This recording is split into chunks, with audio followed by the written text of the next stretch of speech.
प्रदूषके जी असतात ती कोणती कोणती किंवा यांचे स्रोत कोणते कोणते. तर हवा प्रदूषकामध्ये पहिलं जे प्रदूषक बघायचं आपल्याला ते म्हणजे सल्फर डायऑक्साईड.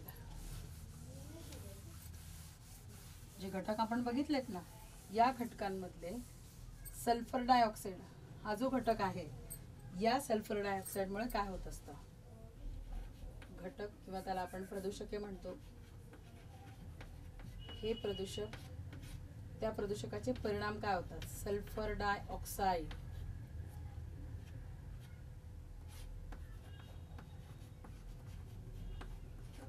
या सल्फर डायऑक्साईड जे आहे, या सल्फर डायऑक्साईडमुळे हवेचं प्रदूषण घडून येत असतं आणि त्याचा स्रोत काय आहे तर कारखान्यातून बाहेर पडतो किंवा खनिज तेल आणि इंधनाचा वापर ज्या ठिकाणी मोठ्या प्रमाणामध्ये केला जातो, याचा स्रोत जो आहे तो स्रोत म्हणजे काय आहे, कारखान्यातून बाहेर पडणारा धूर जो असतो, म्हणजेच इंधनाशी निगडीत त्या धुरामुळे काय होत असतं, याचं प्रदूषण होत असतं. कारखान्यातून बाहेर पडणारा धूर याच्यामुळे किंवा ज्या ठिकाणी दगडी कोळसा आणि इंधनांचा वापर केला जातो खनिज तेलाचा, मग याचा परिणाम काय होतो, तो डोळ्यांचा दाह होतो, श्वसन मार्गाचा दाह होतो, अतिरिक्त कफ आणि खोकला किंवा दम लागतो, याचा जो परिणाम होतो याचा तक्ता तुम्हाला पुस्तकामध्ये दिलेला आहे बघा.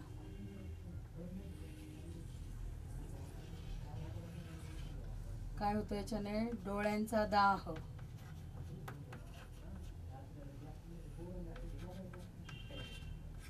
त्यानंतर होतोय तो म्हणजे डोळ्यांचा दाह, नंतर श्वसन मार्गाचा दाह,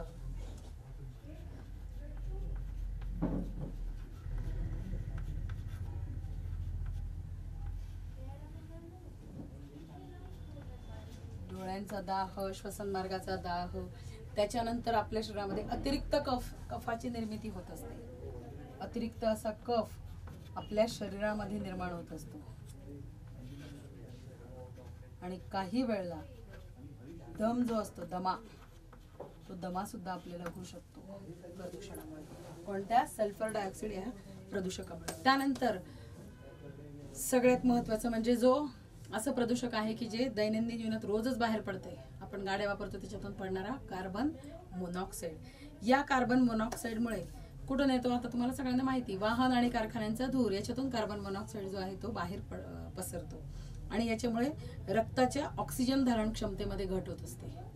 लक्षात घ्या, आपल्या ब्लडमध्ये ऑक्सिजन अत्यंत महत्वाचा असतो आणि ब्लड मधला ऑक्सिजन संपूर्ण शरीरामध्ये पोहोचवण्याचं काम जे असतं ते हिमोग्लोबिन करत असतं आणि हिमोग्लोबिन जर व्यवस्थित असेल तर आपली ऑक्सिजन लेव्हल जर व्यवस्थित असेल.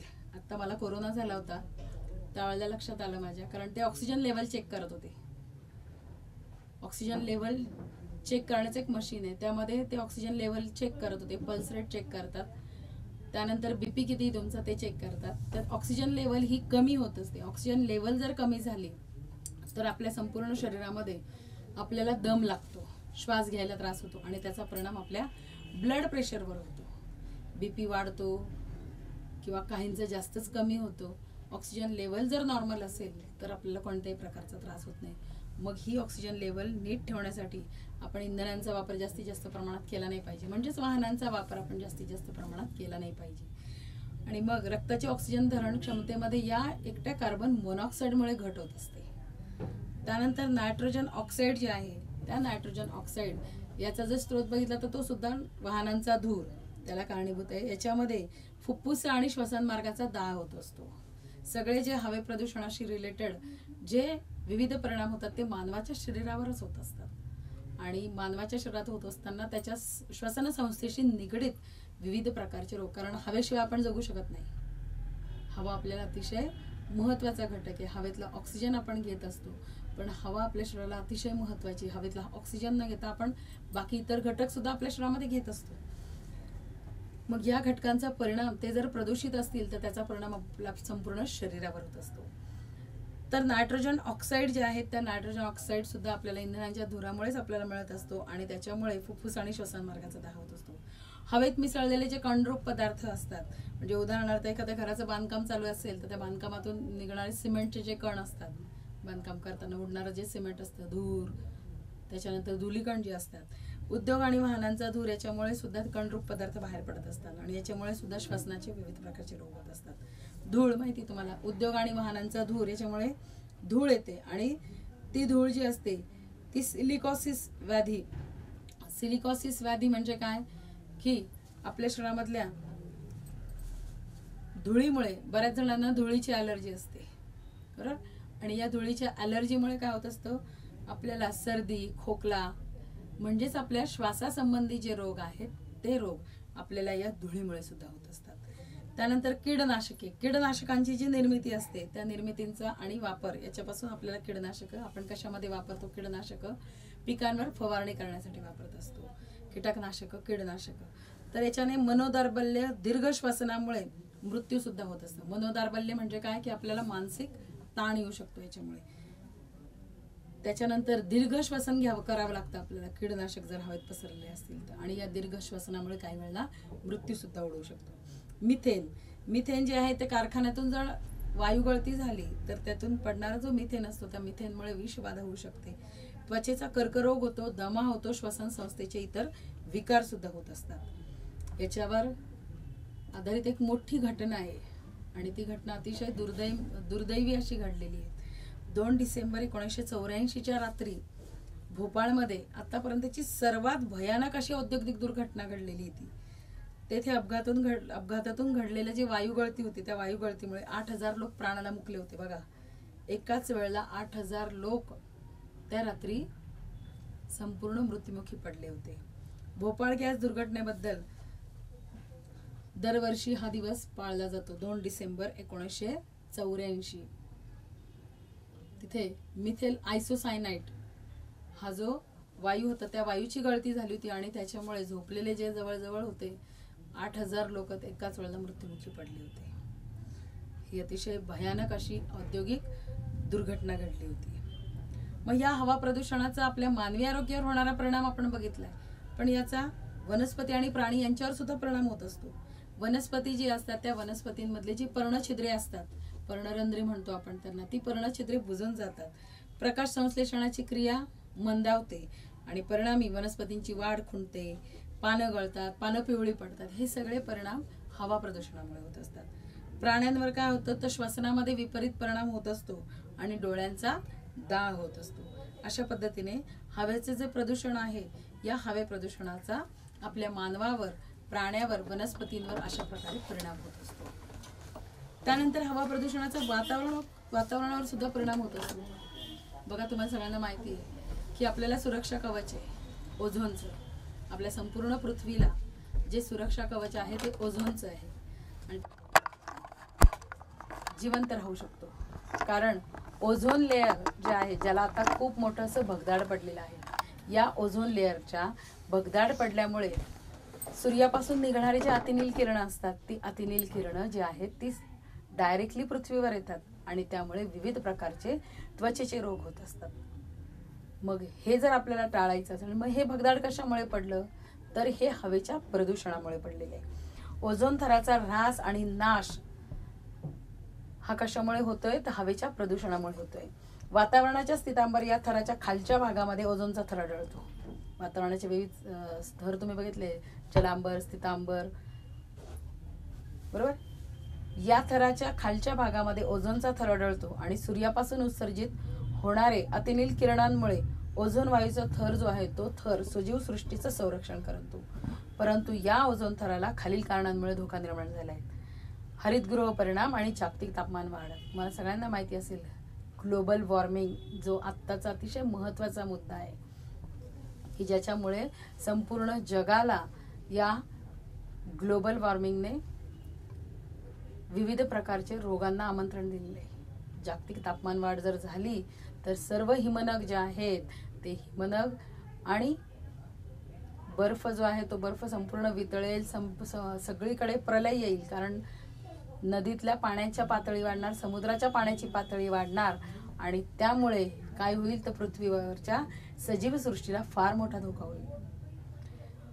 मग हे हरितगृह परिणाम आणि जागतिक तापमान वाढ नेमकं आहे काय तर कार्बन डायऑक्साईड वातावरणामध्ये अति कमी प्रमाणात असला तरी तो सूर्याची उत्सर्जित ऊर्जा जी आहे ती शोषून घेण्याचं अतिशय उपयुक्त असं काम करत असतो, कमी प्रमाणात असला तरी. मागील 100 वर्षांमध्ये औद्योगिकीकरण खूप मोठ्या प्रमाणामध्ये झालंय आणि त्यामुळे वातावरणातल्या कार्बन डायऑक्साईडचं जे प्रमाण आहे ते खूप वाढलंय. आणि मग या CO2चा पृथ्वीच्या तापमानावर होणारा जो परिणाम असतो त्यालाच हरितगृह परिणाम असं म्हटलं जातं. यामध्ये CO2 प्रमाणेच नायट्रस ऑक्साईड, मिथेन वायू आणि CFC हे पृथ्वीवरील वातावरणातील उष्णता रोखून धरतात आणि एकत्रितपणे त्यांना हरितगृह वायू असं म्हटलं जातं. लक्षात घ्या, हरितगृह परिणाम म्हणजे काय, तर CO2च्या पृथ्वीच्या तापमानामध्ये होणारा किंवा पृथ्वीच्या तापमानावर होणारा परिणाम त्याला आपण म्हटलं जातो हरितगृह परिणाम. आणि या CO2 प्रमाणे नायट्रस ऑक्साईड, मिथेन, CFC म्हणजे क्लोरोफ्ल्युरो कार्बन, जो आपल्याला आपण जे विविध प्रकारचे रेफ्रिजरेटर वापरतो किंवा AC वापरतो त्या AC मुळे आणि रेफ्रिजरेटरमुळे किंवा फोम जे आहे त्या फोममुळे CFCचं वातावरणातलं प्रमाण वाढते. क्लोरोफ्लोरो बघा बऱ्याच वेळा लिहिलेलं असतं CFC फ्री, बरोबर. तर CFC फ्री जे आहे त्या अशाच वस्तू आपण वापरल्या गेल्या पाहिजेत की जेणेकरून आपण आपल्या पर्यावरणाचं रक्षण करू शकू.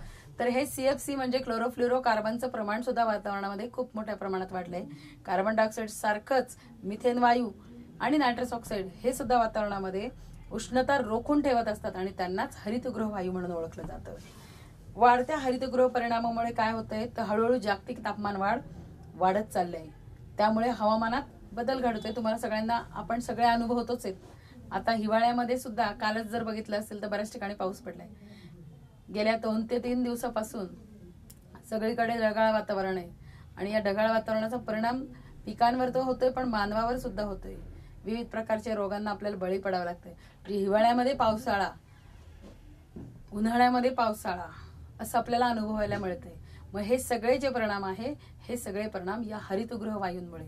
आणि हे हरितगृह वायूंचं प्रमाण कोणामुळे आढळलं, कोणामुळे वाढलंय तर ते वाढलंय आपण वापरणारे इंधनांमुळे. आणि इंधनांचं ज्वलन झाल्यामुळे हवेमध्ये यांचा परिणाम वाढला आणि परिणाम त्याचा आपल्या मानवावरच होतोय. लक्षात घ्या, म्हणजे आपणच हवेचं प्रदूषण हे सगळे मानवनिर्मित आहे. आपण हवेचं प्रदूषण वाढवलंय आणि या हवेच्या प्रदूषणामुळे आपल्या मानवी आरोग्यालाच ते धोकादायक झालेले आहे. यामुळे काय होतंय, हवामानामध्ये बदल घडतोय. जागतिक तापमान वाढ झाले त्यामुळे हवामानात बदल झालाय. पिकांचं उत्पादनावर परिणाम झालाय. वन्यजीवांचं वितरण तुम्हाला सगळ्यांना माहिती आहे. तुम्ही मगाशी मध्ये पेपरमध्ये बातम्या पण वाचल्या असतील. वन्यजीव जे आहे ते जंगल सोडून सगळीकडे पसरलेत. बिबट्याने याचा बळी घेतला, त्याचा बळी घेतला, पण जंगलच नष्ट झालेली आहेत आणि मग यांनी राहायचं कुठं प्राण्यांनी. म्हणून ते प्राणी आपलं भक्ष्य शोधण्यासाठी जंगल सोडून आता आपल्या मानवी वस्त्यांवर येऊ लागले. मग हे सगळे जे परिणाम आहेत हे मानवनिर्मित म्हणूच नाहीत का, याचा नक्की तुम्ही विचार करा मुलांना. वन्यजीवांचं वितरण यामध्ये बिघाड झालाय. तसेच हिमनग आणि हिमनद्या वितळून समुद्र पातळीमध्ये वाढ सुद्धा दिसून येत आहे. मग हे सगळे परिणाम जे आहेत ते हरितगृह परिणाम आणि जागतिक तापमान वाढ यांच्यामुळे झालेले आहेत. त्यानंतर याच हवेच्या प्रदूषणामुळे आम्लवर्षा सुद्धा होते. ऍसिड रेन म्हणतात त्याला.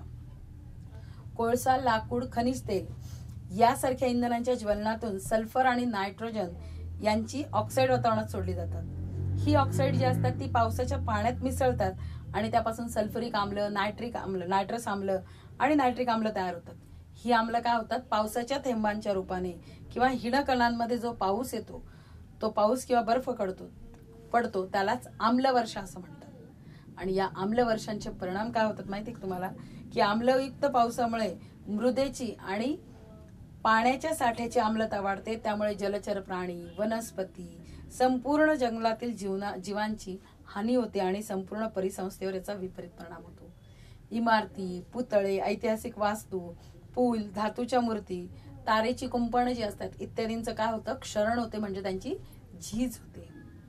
आम्लपर्जन्यामुळे अप्रत्यक्षपणे कॅडमियम आणि मर्क्युरी सारखे जड जे धातू असतात ते धातू वनस्पतींमध्ये शोषले जातात आणि वनस्पतींमध्ये शोषले गेल्यामुळे अन्न साखळीमध्ये जातात आणि परिणामी ते आपल्या शरीरात सुद्धा जातात आणि ते विषारी असल्यामुळे त्याचे घातक परिणाम आपल्या शरीरावर होतात. जलाशयातील किंवा जलवाहिन्या ज्या असतात त्या वाहिन्यातील पाणी आम्लयुक्त जर झालं तर जलवाहिन्यांच्या विशिष्ट धातूंचं किंवा प्लास्टिकचं पेयजलामध्ये निक्षालन होऊन आपल्या आरोग्याच्या गंभीर अशा समस्या उद्भवतात. तर हे हवा प्रदूषणाचे वातावरणावर होणारे परिणाम आहेत.